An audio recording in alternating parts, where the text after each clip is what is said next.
Hello everyone, welcome back to my channel. I hope you guys are all enjoying the GBL week. I know I am. I got to finally try Corviknight in Great League, and here's the thing. Yesterday I absolutely hated this Pokemon. It took me a while to get used to Corviknight and understand its matchups, and in that process I ended up dropping a lot of points, so you will notice that at the beginning of this video I am in the 2500s. But then, today I decided to give it another chance because I really wanted to make a video on it. It is a new Pokemon and usually I'm not fast on these things, so I told myself I'm gonna keep playing with this Pokemon until I can make it work. And we actually ended up making it work. We climbed from the 2500s to the 2800s, given that I did drop to the 2500s because of Corviknight in the first place. But I ended up finding a team that I actually really like. And basically in this video, I'm going to show you guys 3 different teams that I built around Corviknight. The last team that I show you guys in the last set, that is the team that I've been using all day today. And it is very good. It has been very solid, very consistent. I'm still getting wins with it. And I kind of want to push for Legend with this last team. But I don't want to get too excited too early. I don't want to jinx myself. We'll have to see how it goes tomorrow. Hopefully I can continue to perform well with it. Otherwise, we'll just end up switching teams. And who knows, maybe I'll find something else that will work even better in the Great League. Anyways, it's GBL week, so I have as many sets as I want. And I can keep playing until I fall over. So yeah, the first team is going to be Shadow Feraligatr on the lead with Corviknight on the save swap and Mandibuzz in the back. This is the one team in this video that I actually do not recommend that you guys use, but I figured that Mandibuzz and Corviknight were kind of similar to each other. Both are going to take neutral from fighters, and that's where their similarities end. Both are going to be good against grass types, of course, which the lead Feraligatr is going to be really weak against. But I think the main reason I struggled is because I paired the Corviknight with the Mandibuzz and I'm running Snarl on Mandibuzz, so up against a fighter in the back, I was having such a hard time, especially since neither of these flyers have any fast move pressure. Snarl is going to be resisted on fighters and Sand Attack is going to do nothing to all Pokemon, even up against Pokemon that it does super effective damage to. That Sand Attack it's so underwhelming. Also, I need to mention the elephant in the room, but this first team is entirely weak to electric types, so I do not understand how I got away with running it. If I see one more Pekko, I basically have to top left. So I definitely do not recommend you guys run this team. Actually, I didn't really struggle against electric types because not a lot of people are using them. But what I did end up struggling against more, obviously the fighters, and Wigglytuff, because the team is ABA weak to Wigglytuff. But then today, I decided to treat Corviknight the same way I used to treat Skarmory, and I paired it with Mudboys, and that's where it really shined. So for the first 2 teams I'm going to show you guys, Corviknight is the safe swap, and in the final team, I was using Quagsire, Shadow Quagsire, with Aqua Tail and Sledge Bomb as a safe swap, and we'll get into that later. But for now, let's get into these first few battles. In this match, we're up against a Shadow Dragonite on the lead, which is a terrible lead for us. I'm going to throw a Hydro Cannon and then I'm going to swap into Mandibuzz because Corviknight is the better answer for Shadow Dragonite.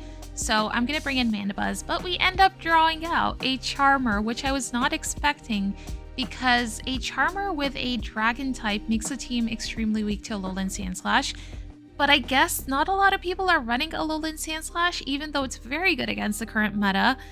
But we're able to get this Pokemon into the red, and then I come in with Corviknight, and I should be able to farm it down completely with Sand Attack. You can see that Sand Attack is barely doing any damage, and I also should say, maybe if I had Air Slash on Mandibuzz instead of Snarl, I would have had a much better time. But we're running it with Snarl. My opponent's final Pokemon is an Annihilate. Now, I was able to get their final shield out of the way. I can take the Dragonite out with a Hydro Cannon, and now all I have to do here is shield the Rage Fist, and I should be able to make it to a Sky Attack before my opponent can make it to another Rage Fist, and we're gonna be able to take that Annihilate out, thank goodness. Another area I was struggling with Corviknight is how slow it takes to get to those Sky Attacks, because you need that Sky Attack to handle the fighters, but most fighters are going to be able to outpace to their moves before Corviknight can make it to that Sky Attack, and once it reaches that Sky Attack, then that fighter is almost definitely going to shield, and in some cases they could end up farming you down, and your sand attacks haven't done much damage to that fighter, so your opponent basically ends up having a fighter with so much energy for the rest of your team, and it becomes very difficult to handle. But anyways, moving on to the next match, we were up against a Gastrodon on the lead. I went for a Hydro Cannon and my opponent shielded it, and I was able to catch the Body Slam on my Mandibuzz. Now my opponent brings in a Walrein. I'm able to go for 2 Dark Pulses to take the Walrein out, or almost take it out. I then come in with my Feraligatr. I'm able to Shadow Claw it down, and my opponent's final Pokemon is going to be a Goodra. Okay. I was able to take my opponent's final shield with Feraligatr, and I'm even able to land a Hydro Cannon on the Goodra to weaken it, and then I can bring in Corviknight, knowing that the Gastrodon is not going to be able to do anything against Corviknight. Both Earth Power and Body Slam are going to be resisted, and my opponent just goes ahead and top lefts. That's the nice thing about Corviknight. It is going to destroy those Mud Slap users. But moving on to the next battle, we're going to be up against a Corsola on the lead, a Galarian Corsola, and my opponent charges up a little bit of energy and then they swap into a Dugong. My entire backline is not great against Dugong, so I have to stay in with my Feraligatr, and I think...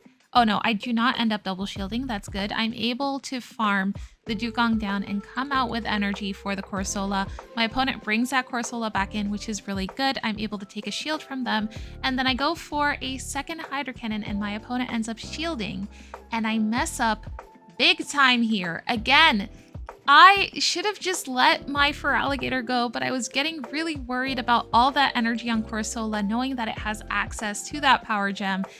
And yeah, I just mess up here. I could have had Corviknight on the Wigglytuff if I had not swapped out, and I could have had Feraligatr, or sorry, I could have had Mandibuzz on the Corsola. But because I switched out, I basically gave my opponent alignment, and also I should have read that my opponent's final Pokemon might be a Fairy type, because Wigglytuff is paired with Corsola in so many team compositions. So yeah, we're just gonna lose this. That was my mistake. Oh well, GG's to the opponent, but either way, that is still a positive set. It could have been a 4-1 if I had not made that mistake in the final battle, but it's a 3-2. We'll take it. Alright, so the next team I ran is very similar to the first one, but in place of Mandibuzz, I decided to run a Alolan Sandslash because apparently my team was not weak enough to fighters. But we end up actually doing really well with this team. In this first match, we are going to be up against a Malamar on the lead, and I'm really hoping that Malamar lead means that my opponent is going to have poison types in the back. But I end up shielding the superpower on my Feraligatr, and my opponent swaps out at the same time that I swap out. They bring in a Miltank, and unfortunately for me, the Miltank is running Thunderbolt. So I'm just going to let my Corviknight go here.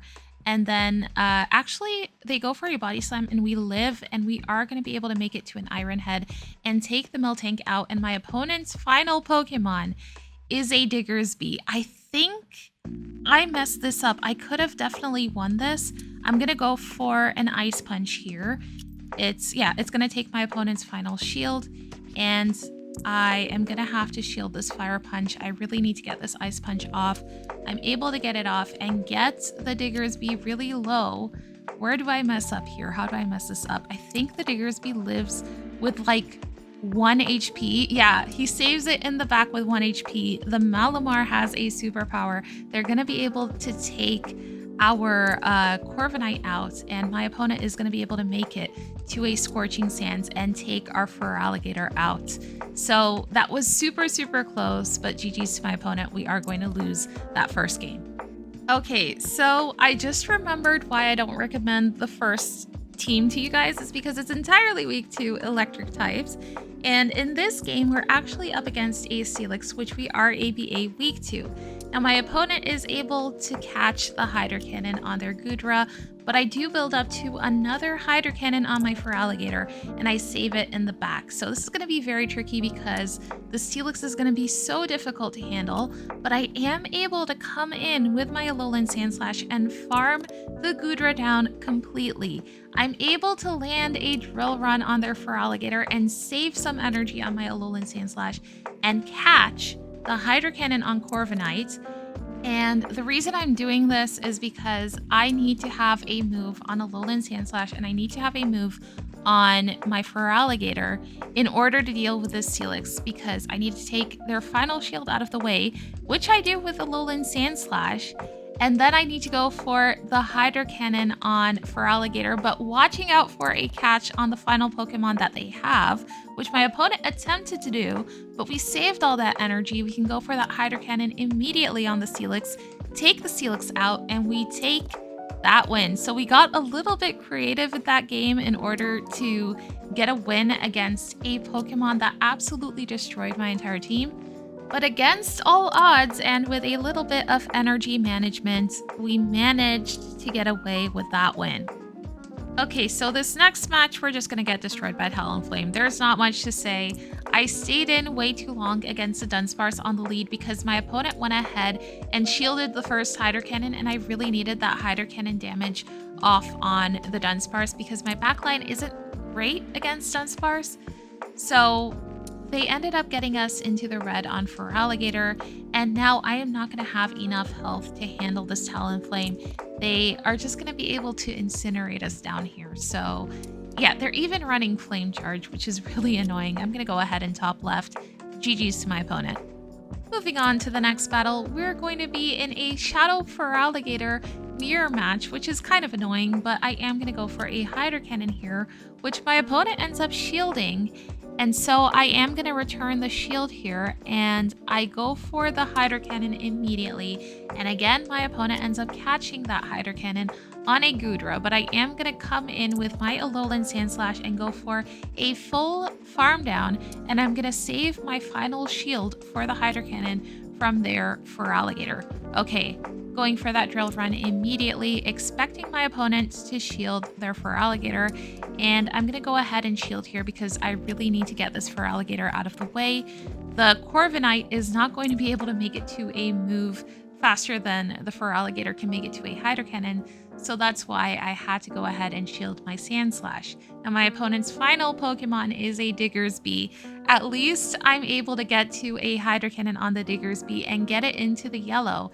And now 2 Fire Punches is not going to be enough to take our Corviknight out. I should be able to reach a Sky Attack for the Diggersby, and hopefully this will be enough to KO.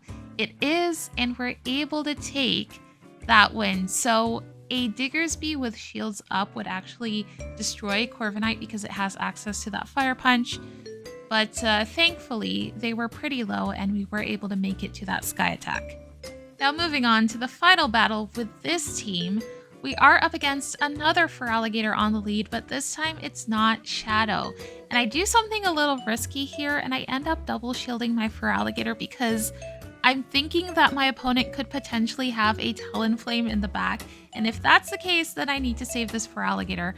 But then my opponent swaps out into an Annihilate, and at least I'm able to take their final shield with a Hydro Cannon before swapping out into Corviknight, and now I should be able to reach a Sky Attack for this Annihilate to take it out.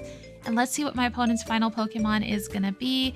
They don't bring in their final Pokemon, they bring in their Feraligatr, which I'm almost able to Sand Attack down, but then they swap into a Drapion, a Shadow Drapion, and I'm able to weaken them with a move from the Corviknight, and then I am going to bring in my Alolan Sandslash.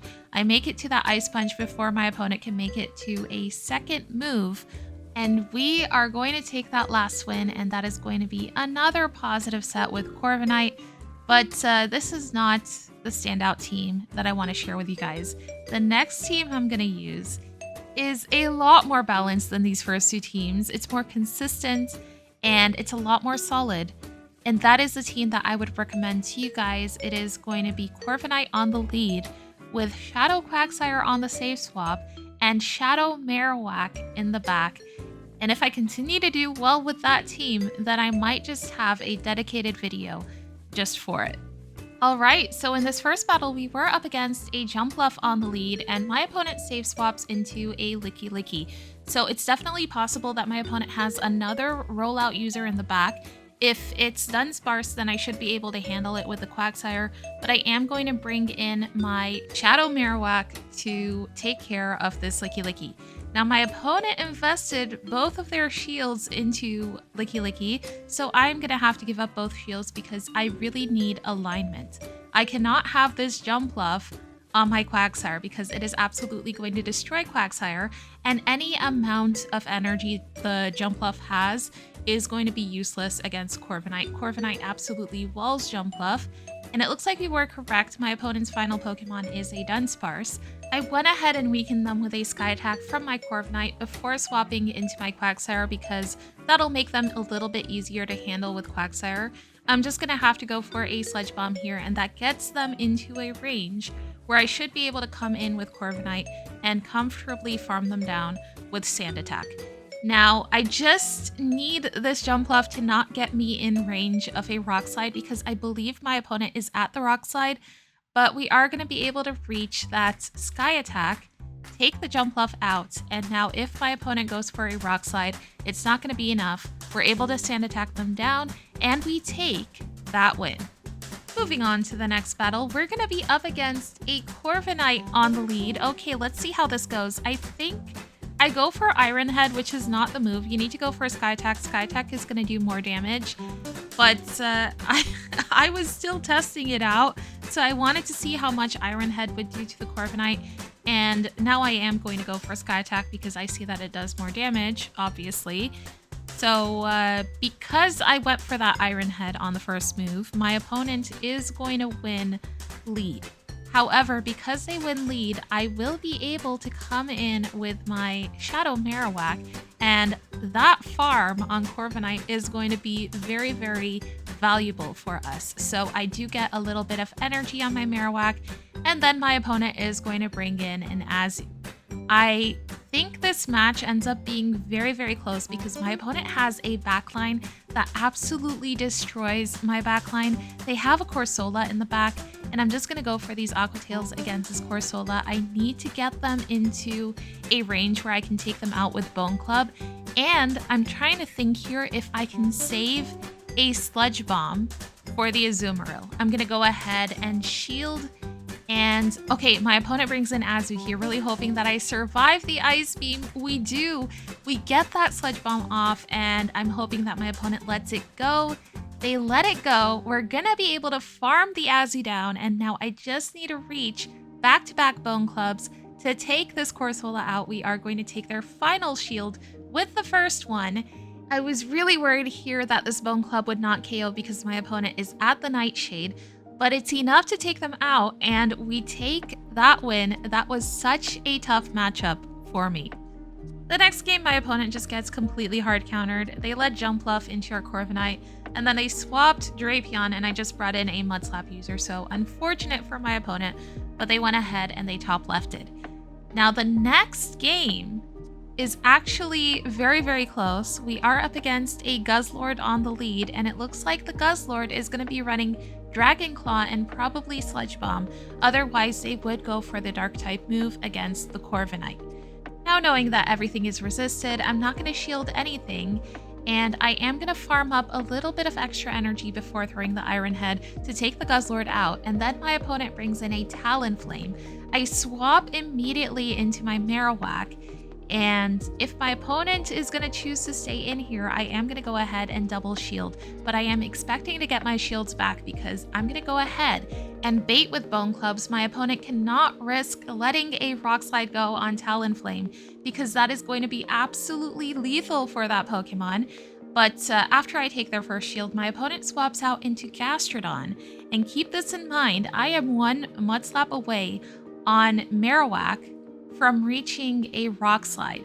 So I'm able to almost take the Gastrodon out with my Corviknight, and this actually ends up working out in our favor because I'm able to get one Mudshot off on the Gastrodon, and that means I will be able to reach the Aqua Tail in 4 Mudshots against a Talonflame before they can reach a move, take my opponent's final shield, and I will be able to reach that Rock Slide on Marowak, take the Talonflame out, and we take that win.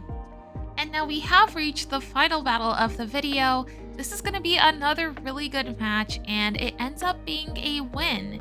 And I say it's a good match because my opponent has a Dugong in the back, and you guys can see how I end up handling Dugong with this team because Dugong is a little bit strong against this team, but there is a way I do a little bit of damage from each Pokemon on the Dugong, and that's how I usually handle it. But we are up against an Annihilate on the lead. I am going to take both of my opponent's shields with the Corviknight, and then I swap into my Quagsire. And this is where we draw the Dugong out. Unfortunately, they are able to catch the Aqua Tail on the Dugong, and this is where I probably would have benefited from Stone Edge, but I was really finding that Sludge Bomb useful against Fairy types and against Grass types, which is why I'm running it.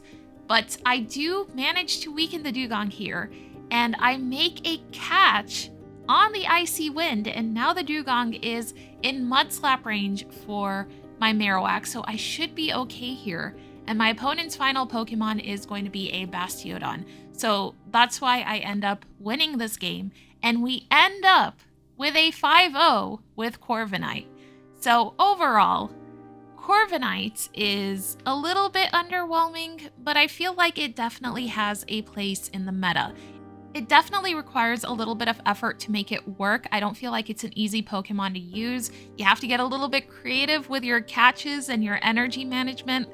But yeah, you guys try it out for yourselves and let me know. For the most part, from what I'm hearing from my friends, a lot of people are finding this very underwhelming. But that is going to bring us to the end of our video. Thank you guys so much for watching.